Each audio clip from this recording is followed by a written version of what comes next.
আসসালামু আলাইকুম ভিউয়ার্স, আমাদের নতুন চ্যানেল বাংলা কোরআন শিক্ষায় আপনাদের অনেক অনেক স্বাগত।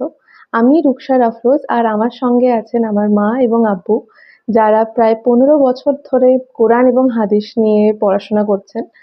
তো আমাদের এই চ্যানেলটা খোলার পেছনে একটাই মোটিভ, যে ইসলাম নিয়ে বর্তমান সময়ে যে সমস্ত ভুল ধারণা আছে সেগুলো যেন আমরা যুক্তি আর প্রুফ দিয়ে বোঝাতে পারি। তো প্লিজ আপনারা দেখতে থাকুন আজকের ভিডিওটা, আশা করি আপনাদের সবার ভালো লাগবে। আসসালামু আলাইকুম, আমি মানোয়ারা বেগম। আসসালামু আলাইকুম, আমি রেদওয়ানুল হক। আমাদের আজকের আলোচনার বিষয়বস্তু হচ্ছে ইসলামের 5টি স্তম্ভ কি? ইসলামের 5টি স্তম্ভ,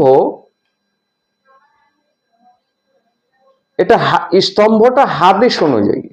প্রথম কলেমা, নামাজ, যাকাত, হজ এবং রমজানের রোজা। 5টি স্তম্ভ সম্বন্ধে হাদিস কোরআন কি বলছে? হাদিসে বলা হয়েছে কোনো মুসলমান, বুখারী ঈমান অধ্যায় হাদিস নম্বর 7, আল্লাহ রসুল বলছেন যে কোনো মুসলমান যদি এই 5টি কাজ করে তাহলে তার জন্য জান্নাত সুনিশ্চিত। এবার কোরআনে কি বলছে? কোরআনে এই 5টি শব্দ আছে: কলেমা, নামাজ, যাকাত, হজ এবং রমজানের সিয়াম। কিন্তু কোরআন এ বিষয়ে জান্নাতের কোনো অবধারিত কিছু বলেনি। যে এগুলো মানলে যে জান্নাতে যাবে সেটা কোরআনে নির্দিষ্টভাবে উল্লেখ করা নেই।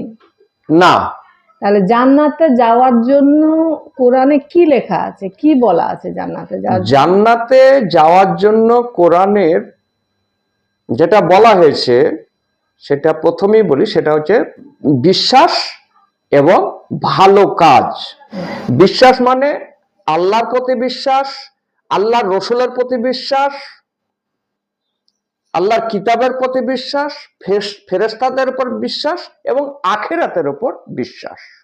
হ্যাঁ, এবার ভালো কাজ কোনটা? ভালো কাজ যে কাজগুলো করলে আমরা জান্নাতে যেতে পারবো, সেই ভালো কাজ সম্বন্ধে তুমি বলো। কোরআনে ভালো কাজের অনেকগুলো নির্দেশনা দেওয়া হয়েছে, তার মধ্যে কিছু কিছু বলি। যেমন প্রথম, বাবা মাকে ভালোবাসা, নিকটাত্মীয়কে ভালোবাসা, মিসকিনদের ভালোবাসা, এতিমদের ভালোবাসা, পথিকদের ভালোবাসা, কাউকে ওজনে কম না দেওয়া, কাউরির সঙ্গে কাউরি অধিকার অংশ থেকে বঞ্চিত না করা, ইত্যাদি ইত্যাদি আরো আছে।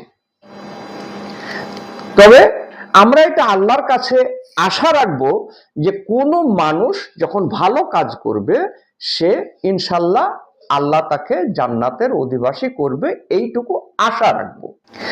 কারণ কে সৎকর্ম করছে সেটা আল্লাহ কোরআন মাজিদে বলেছে যে একমাত্র আমি সেটা জানি।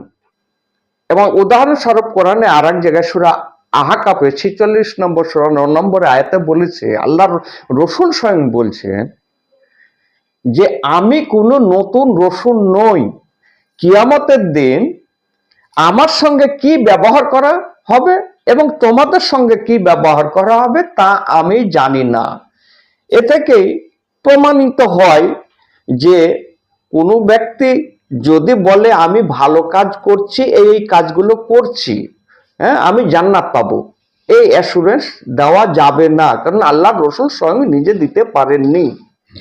আজকের আমাদের আলোচনার লাস্ট প্রশ্ন এবং গুরুত্বপূর্ণ প্রশ্ন, যেটা যে মুসলিম ছাড়া অন্য ধর্মের মানুষেরা কি জান্নাতে যাবে? হ্যাঁ, মুসলিম ছাড়া অন্যরা জান্নাতে যাবে। এর প্রমাণ পবিত্র কোরআনে 2 নম্বর সূরা 62 নম্বর আয়াতে বলেছে, ইহুদি, খ্রিস্টান এবং সাবিক যারাই আল্লাহর প্রতি, আল্লাহর রসুলের প্রতি এবং আখিরার প্রতি ঈমান আনবে এবং ভালো কাজ করবে, তাদের জন্য পুরস্কার আছে। একই জিনিস 5 নম্বর সূরা 69 নম্বর আয়াতে আল্লাহ পুনরায় বলেছেন। কাজেই এ থেকে এই সিদ্ধান্ত আসা যায় যে ইহুদি, খ্রিস্টান, সাবি বা অন্যান্য জাতি তারা যদি আল্লাহ এবং রসুল এবং আখিরাতের প্রতি বিশ্বাস রাখে, কোরআন অনুযায়ী আমি এই কথা বলতে পারি যে তারাও জান্নাতে যাবে। আজকের আলোচনা থেকে জানা গেল যে যারা ভালো কাজ করবে, আল্লাহকে বিশ্বাস করবে, তারা ইনশাল্লাহ জান্নাতে যাবে। মাশাআল্লাহ। আশা করি আপনাদের এই ভিডিওটা অনেক ভালো লেগেছে। এই ব্যাপারে আপনাদের যদি কোনো কোয়েশ্চেন থাকে সেগুলো কমেন্ট বক্সে লিখে জানাবেন, আর নেক্সট কি ব্যাপারে আলোচনা করব সেটাও জানাবেন। আর প্লিজ আমাদের চ্যানেলটা সাবস্ক্রাইব এবং লাইক শেয়ার করে দেবেন। নেক্সট টাইম আপনাদের সঙ্গে দেখা হচ্ছে। আল্লাহ হাফেজ, and thank you for watching.